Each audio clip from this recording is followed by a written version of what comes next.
K-Rugs, the Sober Dog. The last video I put up was all about Adderall.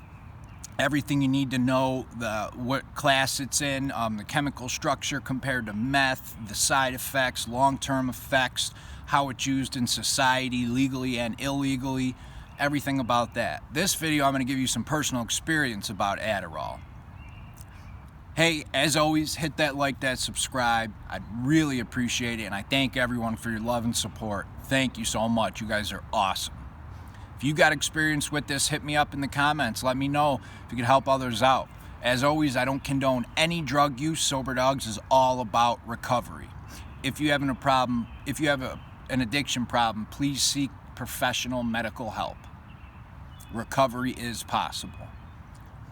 And we'd literally crush up 10 Adderalls, break up a bunch of lines, and we'd all snort, we'd put some in the back of the desk for an hour later, snort more, and just study for hours on end. Adderall, Adzenys XR, Focalin XR, Dexedrine, Vyvanse, Concerta, Daytrana, Metadate, Methylene, Ritalin, and Quillivan XR. All those are in a similar class as Adderall, stimulants. Adderall is the most common. People in society know it. It's the most common prescribed amphetamine salts, and amphetamine is the most commonly prescribed stimulant, in that class. Now, I was prescribed Adderall, legally by a doctor, legitimately prescribed after my 5th concussion. I got 5 concussions in football and, one outside of football. This was my 2nd year in college. And after that last 2 concussions, specifically the last one, I was like a different person. I couldn't focus. I was jittery. I was in a bad mood. I couldn't pay attention to more than about 30 seconds in class. If I read a page of a book, I didn't remember what I read right after I got to the next page. My brain's off. And this was very unlike me. Adderall did help. It definitely helped me focus, get going on stuff, help with my mood for a little bit. The problem is it becomes very addicting. After about 30 minutes after I take it, I feel like I'm getting more done, I'm cleaning more, I'm working out harder, I'm reading more. But then later on in the day, let's say I got to do more studying. Oh, well, I got to take one to study. You feel like you can't do your normal activities without it, like you're missing out almost. Like, if I study 2 hours without Adderall, I'll get some work done, but with Adderall, I'll be more focused, I'll get more done. This gets very addicting. It gets to the point where not only do most people increase their dose with their doctor if they can, some people start snorting it. There's even been people who've injected it. And what people do is they start not being able to do daily tasks. I would have to clean my room. Normally, cleaning my room in college is a 15-minute thing. Organize this, organize that, vacuum, wipe off, whatever, done.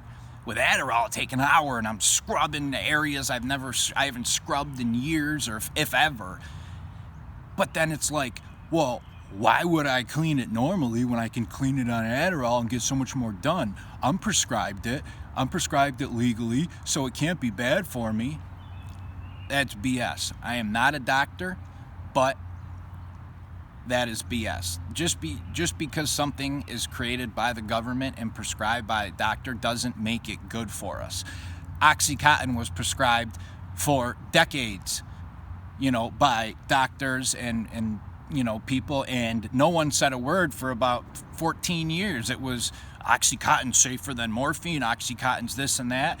Well, the company that created Oxycontin lied to the FDA, lied to the patients, lied to the doctors, and the government went along with it because they're making $36 billion off of their Oxycontin sales, so they could buy a lot of influence. Adderall is no different. Is there cases where Adderall can benefit people? Sure, of course. And again, I'm not a doctor, so, talk to a professional medical person before you do anything with medication, but many cases, Adderall is just prescribed because people want it. They lie about having ADD. We all have ADD and ADHD to an extent, in my opinion. Everybody does. It's just how bad is it? And, Adderall, people get it, and it's just, then they can't do anything without it. There's multiple documentaries online and on Netflix and all over about Adderall. Watch them and see how the people say they would take it and they'd get so much done, or they thought they were getting extra done, but then when they stopped and they realized they had a problem, they felt like they had no energy, couldn't get anything done. That's a huge issue, you know. They started out here, they took Adderall, they went up to here, and now they're done taking it. You don't go back down to normal, you go way down. You go way down, low. People also report when they're on Adderall, huge mood changes, less emotional, and not in a good way. Less emotional, like detached from friends and family, not wanting to spend time with them, so hyper focused on other things, basically like a zombie walking around, just lack of feeling, lack of being involved. In college, we used to go to the library during finals and midterms and all that. There would be a couple guys who'd bring their entire bottle of Adderall to the library. Before finals week, Adderall sold for $3 to $4 a pill. That week in finals and a couple days before, those guys would go to the library, they'd bring their whole bottle with them one night, and they'd sell them for $10, $12 a pill and sell the whole thing out. So many students at college were taking Adderall because it would make them hyper focused, increased energy after. They would do extra work. A bunch of people that I studied with in college, we would go up to the library. We'd go up to the 5th or 6th floor in the library where it was quieter, and we'd literally crush up 10 Adderalls, break up a bunch of lines, and we'd all snort, we'd put some in the back of the desk for an hour later, snort more, and just study for hours on end for our finals, cram it all into a couple days. We'd be jittery, anxious, we'd all want more. Any of us who use tobacco are going nuts. When you use an Adderall, you smoke more. If you smoke cigarettes, if you chew tobacco, you chew like crazy. If you chew gum, you're chewing more, you're jittery, your teeth are going. And then when we go home, the Adderall's still working. It's still in our systems. People are still wired. If you want to sleep, you can't sleep. People are cleaning and scrubbing. A couple guys would sit there and play video games for 16, 18 hours straight. Just Adderall can be a real problem. A certain person, she lived near us in college, and this person was totally addicted to Adderall. She would pay excessive amounts. She couldn't get anything done without Adderall. In the morning, she would walk to the campus and just beg people to buy or sell their Adderall or anything they could. She couldn't do her laundry unless she had it. She wouldn't clean up after her kids unless she had it. She couldn't clean her house unless she had it. She was completely two different people. Without Adderall, she was sitting there depressed, just blah. With Adderall, she's cleaning, she's moving around, she's doing whatever, but she's completely addicted, and she knew it. And this addiction, got her. What ends up happening in a lot of cases, people who are addicted to Adderall, they keep going to their doctor to get upped and upped and upped. The doctor at some point either cuts them off, not just blatantly cuts them off, but tells them, we got to work on this and let's start weaning you down, or I'm not giving you more. So then they start buying it on the street from other people, maybe having friends get prescriptions for them. Another big issue, and this happens a lot, is parents who get Adderall prescribed for their kids and don't give it to their kids. They take it. That was a huge issue, still is a big issue going on. Or they get, 30 milligram pills for their kids and only give their kids, a half a pill a day, and they keep the other half. That's a big issue. These people go to their, after they go to their doctor says, I'm not giving you any more, maybe tries to wean them off. They go on the streets to buy Adderall, get it, maybe get a friend or family prescribed, get whatever they can. Then that friend or family can't get it anymore, they can't find more on the streets, and then they start looking for other things that are going to give them the same effect. What's going to give you similar effects to amphetamine salts?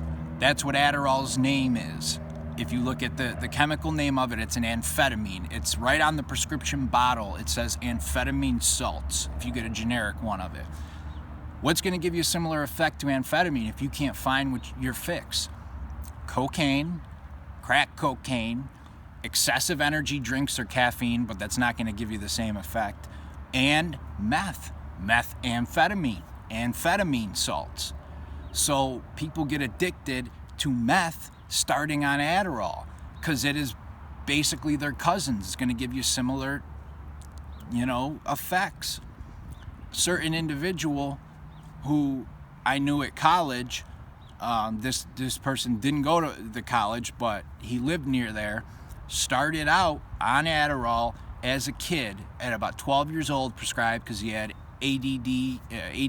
He was a hyperactive kid. He took it all the way till he was 19. Then he moved, the doctor cut him off.